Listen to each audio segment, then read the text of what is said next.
Madame, Monsieur, bonsoir et bienvenue à votre émission Prolongation. Pour ce nouveau numéro, nous recevons deux athlètes qui ont hissé haut les drapeaux du pays des hommes intègres. Ils ont fait retentir l'hymne national du Burkina Faso à l'étranger.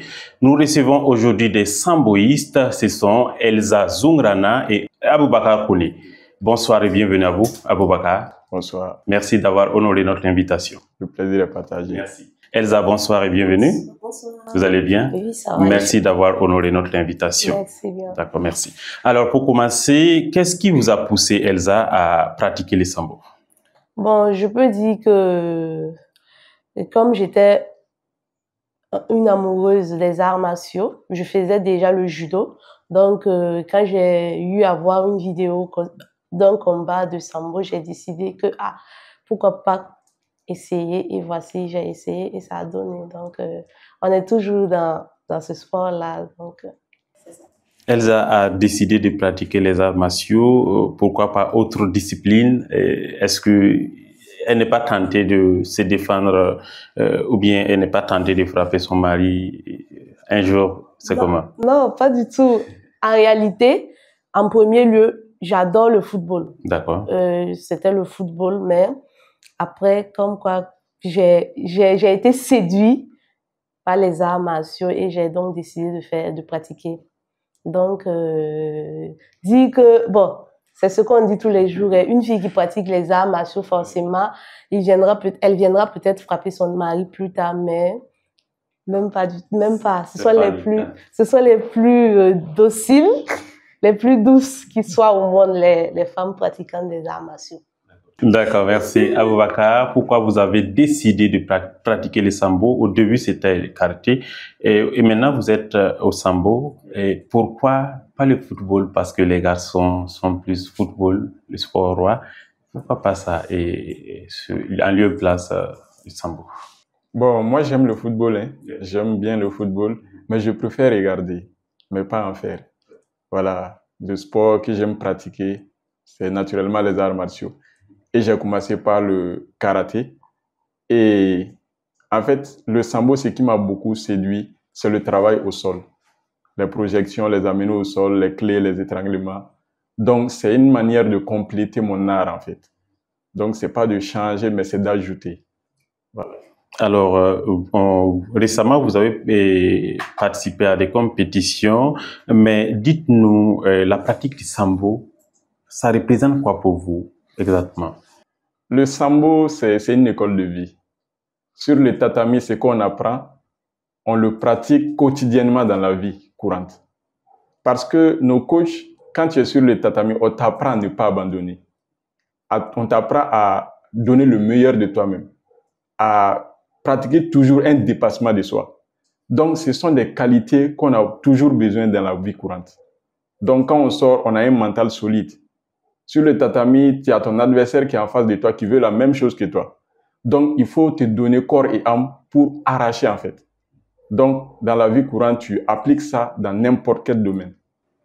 Nous avons vu Elza sur le tatami avec un monsieur la fois passée en train de faire un combat lors des entraînements.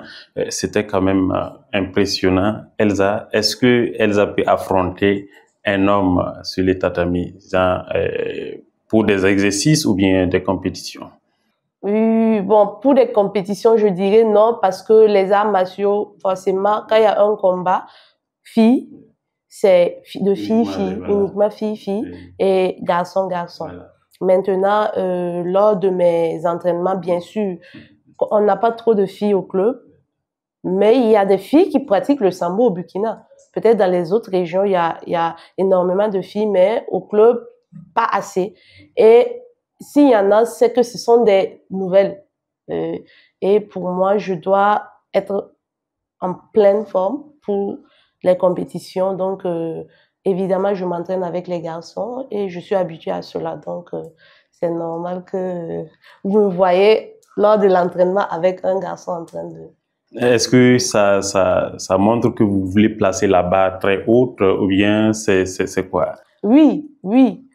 Moi, je m'étais dit que cette année, ce sont des médailles en or. Hein. C'est ce que moi, je vise dans toutes les compétitions que je participe, je me dis ça, la médaille en or ou rien. Et même si ça ne va pas marcher, que j'ai une médaille en argent ou une médaille en bronze. Parce que aujourd'hui, si on dit que tu es un Burkinabé, quand on t'appelle sur le tatami, on dit Burkina Faso, on prononce son nom, on dit Burkina Faso. Tu te sens fier en fait de monter sur ce tatami-là parce que quand on dit Burkina Faso, tout le monde te regarde. Donc tu n'as pas le droit à ne pas remporter ce combat-là. Donc, c'est une fierté pour moi de représenter mon pays et je continue à m'entraîner pour cela. En compétition africaine, vous avez représenté le Burkina récemment, c'était en Guinée. Alors, comment s'est passée la compétition? C'était une très belle expérience, hein, parce que c'est ma première sortie à l'international, bien sûr. Et c'était une compétition, comme ma sœur a eu à le souligner, c'est le Burkina Faso qu'on représentait. Donc, on nous a fait une confiance et on se devait d'honorer cette confiance-là. Quand on monte sur le tatami, c'était la patrie ou la mort, quoi. Mais il fallait vaincre. Donc, c'était une très belle expérience. On a affronté des gens très expérimentés et on devrait vraiment hisser haut le drapeau national. Oui, c'était vraiment passionnant. Est-ce qu'il y a eu des choses qui sont regrettables, des choses qu'il fallait faire et qui n'ont pas été à la hauteur? Pas en tant que tel. On sort avec des leçons.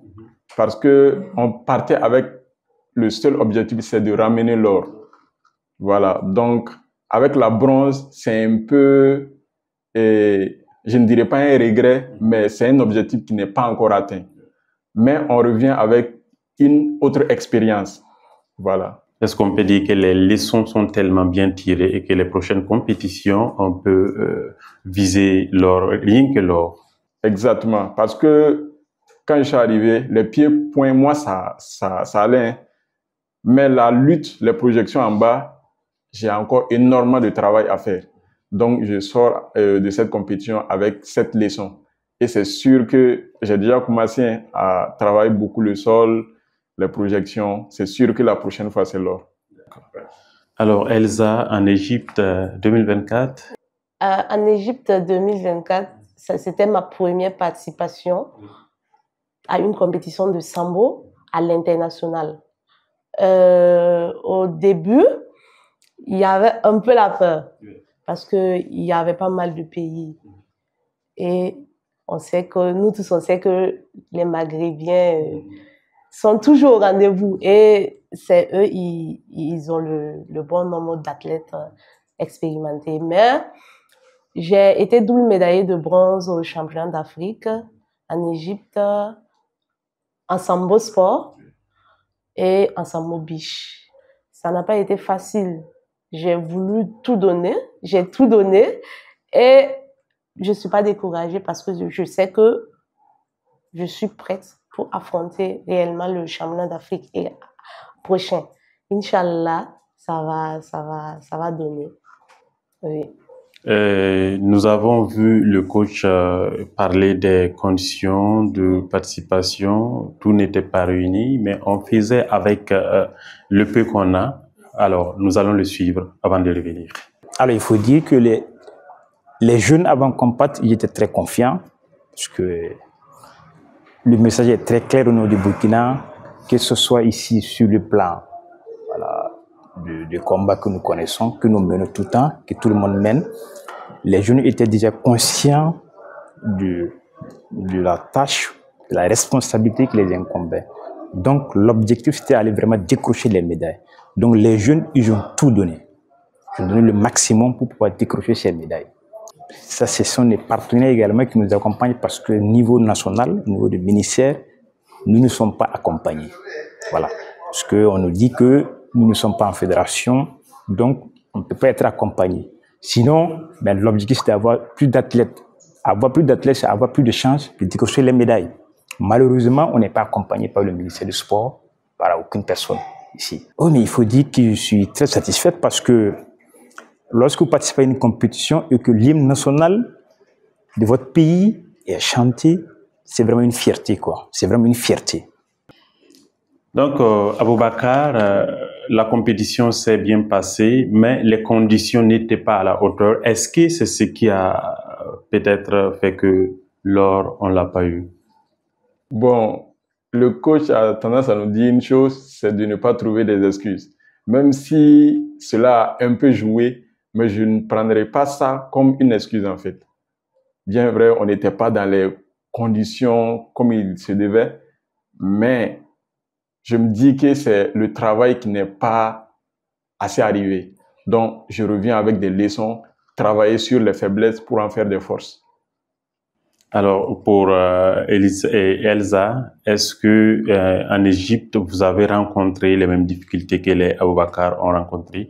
Parce que tout se base sur l'accompagnement. Tant que l'accompagnement n'est pas à la hauteur, on a beau vouloir donner le meilleur de soi-même, ben, très souvent, c'est compliqué. Est-ce que vous avez rencontré les mêmes problèmes? Oui, évidemment, c'est pas facile, hein. C'est pas facile d'être une association on sait que nos athlètes, ils sont bons. Ils peuvent aller remporter des médailles, ils peuvent aller hisser le drapeau du pays. Mais au championnat d'Afrique en Égypte en 2024, j'étais la seule. J'étais le seul athlète à représenter le Burkina et c'est pas du tout évident. Quand tu vois d'autres pays qui ont leurs coéquipiers, qui ont leurs et amis du même pays qui sont là, ça te donne encore plus de force. Ils sont là à crier ton nom, à crier le nom du pays. Ça te donne une force que tu ne sais même pas, tu ne peux même pas imaginer. Donc, c'était un peu déplorable, mais il y avait le soutien de nos coachs. C'est ça qui compte actuellement pour nous, le soutien de nos coachs. Je suis partie avec Maître Moustapha, que je salue au passage, qui n'a pas cessé de me conseiller. J'étais le seul Burkinabé, mais je pense que j'ai un peu tiré mon épingle du jeu. D'accord, nous connaissons vos coachs, ils sont rigoureux, ils sont travailleurs, très, très pragmatiques. Est-ce que ces enseignements qu'on vous donne là, est-ce que ça galvanise davantage ou bien souvent il y a des regrets, la rigueur fait que on se décourage? Bon, j'ai toujours dit, je dis, si tu vois un maître Guindo qui doit te coacher, la manière de parler, tu te dis que même le champion du monde, tu peux aller le tabasser et puis aller. Donc, je pense qu'avec ces genres de coachs-là, je pense que ça va forcément passer. Le Sambo Burkinabé est en train de prendre son envol et attendez-vous à nous parce qu'on va remporter des médailles. C'est le souhait, au fait. Alors, je disais tantôt que les coachs sont très, très pragmatiques, ils sont travailleurs. Est-ce que, pour vous, est-ce que ces coachs-là vous écoutent? Est-ce que ces coachs-là vous donnent des conseils que vous pratiquez à la hauteur, des attentes? Oui, exactement. Parce que coach Moustapha et puis coach Guindo, c'est des personnes qui savent vraiment trouver les mots justes pour te redonner le courage. Par exemple, récemment en Guinée, on avait vraiment besoin de ça. Parce que c'était 19 pays qui étaient là, les Maghrébins, ils étaient tous là, les Camerounais, d'autres pays d'Afrique. Donc, tu te retrouves seul contre tout un monde. Et le coach qui est assis, qui te regarde, qui te dit, tu attends quoi? Le Burkina te regarde. Donc, il faut que tu te donnes corps et âme. Et avant même de monter sur le tatami, ils te disent que tu es en mission. Tu es venu, c'est pas au nom de Koné Aboubakar, mais c'est au nom du Burkina Faso. Donc, c'est des personnes qui sont là jour et nuit. Même souvent, dans les chambres d'hôtel, ils t'appellent, ils te disent, qu'est-ce que tu fais? Tu ne dors pas? Tu dois représenter le pays demain. Donc, c'est des personnes qui trouvent le mot juste quand il faut, pour vraiment te galvaniser à donner des résultats. Et évidemment, c'est des choses qui nous permettent d'aller au-delà de nos capacités, en fait. Alors, 19 pays qui étaient présents pour la compétition, mais le Burkina s'en sort quand même bien, parce que le Burkina est classé 3e après le Maroc et le Cameroun. Quel bilan faites-vous de ce classement-là? On est satisfait, parce que tous ces pays-là, ils ont un certain nombre d'accompagnements que le Burkina n'en a pas d'abord. Et malgré ça, on s'est hissé devant tous ceux-là. Donc, c'est une fierté. C'est une fierté et on a le devoir de maintenir ce cap. Sinon, de le hausser encore, pourquoi pas la 2e place, pourquoi pas la 1re place. parce qu'on a les athlètes qu'il faut. Si on a l'accompagnement nécessaire de pouvoir sortir avec le nombre d'athlètes qu'il faut, c'est sûr qu'on aura la première place. Parce qu'on n'était que 2 à représenter le Burkina Faso. Les autres étaient à des dizaines, à des quinzaines, mais on s'en sort 3e. Imagine si on part avec 15 athlètes, si on a les accompagnements nécessaires, on va tout rafler. C'est sûr. Parce qu'on sent que la volonté aussi y est. Donc, c'est sûr que si l'accompagnement aussi était à la hauteur, c'est sûr que le Burkina allait engranger plus de médailles. Alors, Elsa, est-ce que tout va bien dans les Sambo? On a l'envie de donner le meilleur de soi-même pour pouvoir toujours représenter le pays comme il se doit, malgré les difficultés qui sont là. Oui, le Sambo burkinabé va bien, pour ne pas dire le Sambo burkinabé va très bien. On a le peu de matériel, peu de tatami.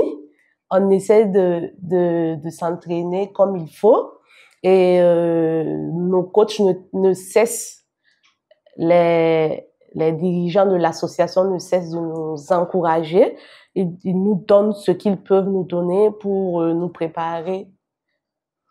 Les tenues. En fait, il y a beaucoup de choses. Il y a beaucoup de choses qu'on a besoin, mais je pense qu'avec le temps, ça va aller et on pourra forcément représenter le pays valablement. Nous avons vu Kaligatou Diallo qui a été médaillé d'argent, médaillé d'or plutôt. Alors, la prestation de Kaligatou, comment vous trouvez cette prestation-là? Alors, son premier combat, je ne l'ai pas suivi. C'est la finale, j'ai suivi. Mais je pense que c'est le premier combat qui était décisif, hein, parce que c'était avec une Maghrébienne. La demi-finale. La demi-finale, voilà, le deuxième combat. C'était avec une Maghrébienne. C'est pas facile. C'est pas facile de croiser une personne qui a une différence de peau. Je ne sais pas pourquoi, mais il y a un tabou qui est là. Mais elle a remporté le combat à la dernière minute. Son adversaire menait, mais elle a remporté son combat haut les mains. Pourquoi? Parce que il y a toujours cette force-là que tu dois aller puiser à l'intérieur de toi quand tu te rends compte que tu es en train de te battre pour le Burkina Faso. Et je pense que c'est une jeune fille, c'est une petite sœur. Elle a été championne d'Afrique. Et ça, c'est quelque chose, c'est beaucoup de choses. Et je pense que nous tous, on va tirer des leçons. Elle nous influence à faire plus parce que elle s'est vraiment battue. Elle s'est vraiment battue. Alors, la toute première médaille d'or en sambo, c'est bien Amina Diallo. Donc, nous allons la suivre. Elle dit qu'elle est venue représenter le Burkina. Alors, elle s'était donnée pour pouvoir ramener cette médaille-là. Alors, suivons. J'avais vraiment envie de tenter de nouvelles expériences et vraiment, c'était super. Ça fait vraiment plaisir et je suis vraiment fière de cette médaille. À travers les entraînements abattus, tout s'est passé très bien et vraiment, je suis contente. Comme vous le savez, c'était pour représenter le Burkina Faso, donc j'ai senti la force d'une nation entière et tout, donc forcément, il fallait que je remporte la médaille. Alors, comment avez-vous trouvé la prestation de Gamilatou pour sa première participation en campagne africaine? C'était exceptionnel. Étant présent, on a vu le combat, le déroulement des combats. En fait, quand elle est arrivée, elle est un peu timide. Donc, les adversaires se disaient, bon, on voit les comportements. Bon, ça va vite passer. Maintenant, quand elle est montée, son premier combat, elles se sont calmées parce qu'elle a fait une très bonne prestation. Et face à la Maghrébienne, qui était la favorite, en fait, dans sa catégorie. Dans la demi-finale, elle s'est défaite de la Maghrébienne. Donc, c'était déjà un acquis. Mais la finale, il faut dire que ça n'a pas été simple aussi, la finale. Parce que à la dernière minute, on la menait. Et toujours encore avec le coach Amidou Guino, qui était tellement précis dans son coaching. On sentait qu'elle avait tendance à baisser les bras. Et d'un coup, le coach a sorti une phrase. Tu attends quoi, le photographe? Il faut faire le jeu, le Burkina t'attend. Donc, ça l'a réveillée. Elle s'est donnée corps et âme à la dernière minute, je ne sais pas, c'est 15 secondes ou quelle seconde, elle a renversé le jeu. C'était exceptionnel. Alors, elle a quand même su donner une très bonne prestation. Et à votre niveau, vous êtes en sortie avec la médaille de bronze. Est-ce que, parmi les compétitions, qu'est-ce qui vous a manqué concrètement? Et à la demi-finale, j'étais face à quelqu'un qui était très bon au sol. Parce que lors des compétitions, il faut beaucoup observer. Quand on est parti, comme on est disons des nouveaux dans les compétitions internationales, on nous observe. On essaie de voir, il y a la crainte, il y a en même temps cette envie-là de découvrir l'athlète. Quel est son point fort, quel est son point faible. Donc, lors des déroulements, l'adversaire a compliqué au niveau des pieds-points, ça ne l'arrange pas. Donc, à la demi-finale, on a beaucoup joué sur la lutte. Ce qui est vraiment, je dirais, un petit point faible pour moi. Voilà, donc c'est ça qui a beaucoup joué. C'est la lutte qui m'a dominé. Puisque c'est le combat que vous faites, le sambo combat? Oui, c'est le sambo combat. C'est le sambo combat que je fais. Là-bas, il y a les pieds-points, il y a les étranglements. C'est un peu comme du MMA. Donc, l'adversaire a su utiliser sa capacité en lutte pour pouvoir vous... Oui, parce qu'en lutte, quand tu ramènes ton adversaire sur le dos, ça te fait 4 points. Voilà, même sans le taper. Voilà, parce que pour le taper, il faut le mettre vraiment hors état de nuire pour pouvoir engranger des points. Donc, c'est ce qui m'a un peu lâché à la dernière minute. Alors, comment vous projetez encore pour les prochaines échéances? Parce que à l'interne, je sais qu'il y a des compétitions qui sont organisées et aussi sur le plan, voilà. Comment vous organisez? On est arrivé au Burkina Faso. Le coach a déjà mis en place un programme pour travailler la lutte, pour travailler le sol. Ça, c'est clair. Donc, on a déjà commencé les entraînements pour vraiment travailler les points faibles pour en faire des forces. Directement, c'est de travailler la lutte, c'est de travailler les projections pour compléter ce vide-là. Okay, Elsa, est-ce que les prochaines compétitions, le Burkina peut s'attendre à l'or de votre part? Oui, bien évidemment. Déjà, il y a une compétition en septembre, le Open de l'Afrique centrale, qui aura lieu bien évidemment au Cameroun. J'avais participé l'année passée. En 2024, j'ai eu la médaille d'argent. Et bon, on va remporter la médaille d'or. Pour moi, c'est une promesse, pour ne pas dire certitude, une nécessité de ramener la médaille d'or, parce que l'année passée, ça n'a pas donné. J'ai ramené la médaille d'argent, mais cette année, avec les entraînements qu'il faut, l'équipement nécessaire, je dis toujours l'équipement parce que c'est, en réalité, sans équipement, on peut pas, surtout avec nos sambo combattants, c'est pas du tout évident. C'est pas du tout évident. Quand ils viennent, ils sont là. Moi, j'utilise mes mains pour les projections, parce que moi, je fais le sambo sportif, qui est le judo, la lutte combinée avec au sol, les immobilisations, les clés de bras, les clés de pied. Ça, c'est ce que moi, je fais. Donc, moi, je m'en sors un peu mieux déjà. Mais eux, ils ont besoin de beaucoup de matériel. Ils ont besoin de beaucoup de matériel. Mais on fait avec. Et on promet que si on arrive à faire sortir le maximum d'athlètes à cette compétition-là, je pense que vous nous inviterez ici avec nos médailles d'or. Ça, c'est clair. C'est tous les souhaits. Aboubacar, est-ce que vous avez un mot à l'égard du public sportif ou aux amoureux du sambo? C'est de dire merci à vous pour l'invitation. Merci à tout le public burkinabé, parce que de l'autre côté, on sentait cette force-là du pays. Donc, c'est de les inviter à pratiquer le sport, parce que le sport, c'est une école de vie, et principalement le sambo qui inculque des valeurs qui vont nous suivre durant tout au long de notre vie. Alors, cher public sportif, vous avez vu les médaillés du sambo aujourd'hui avec nous. Nous avons reçu Elsa ici, présente. Elsa, est-ce que vous avez un mot pour conclure? Ok, tout d'abord, remercier Fadima TV, vous remerciez vous, un homme engagé pour le sport. J'aimerais encore vous solliciter les accompagnements, les partenaires, associer votre image au rayonnement du Sambo, parce que le Sambo est naissant au Burkina.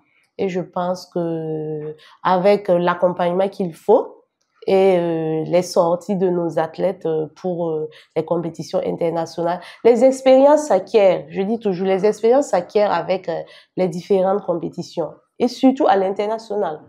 Voilà. Et je pense que ça va aller. On continuera de se battre pour ce beau pays, le Burkina Faso. Et je remercie également ma famille, ma maman qui ne cesse de m'accompagner, quel que soit là où je vais, que ce soit au bout du monde, elle est toujours là chaque soir avec les appels vidéo pour m'encourager, me galvaniser. Merci grandement d'avoir honoré notre invitation. Boubacar, merci beaucoup d'avoir honoré notre invitation. Le plaisir est partagé. Merci à vous. Madame, Messieurs, c'est la fin de votre émission Prolongation. Rendez-vous lundi prochain pour un autre numéro. Merci de rester connecté à Fadima Web TV.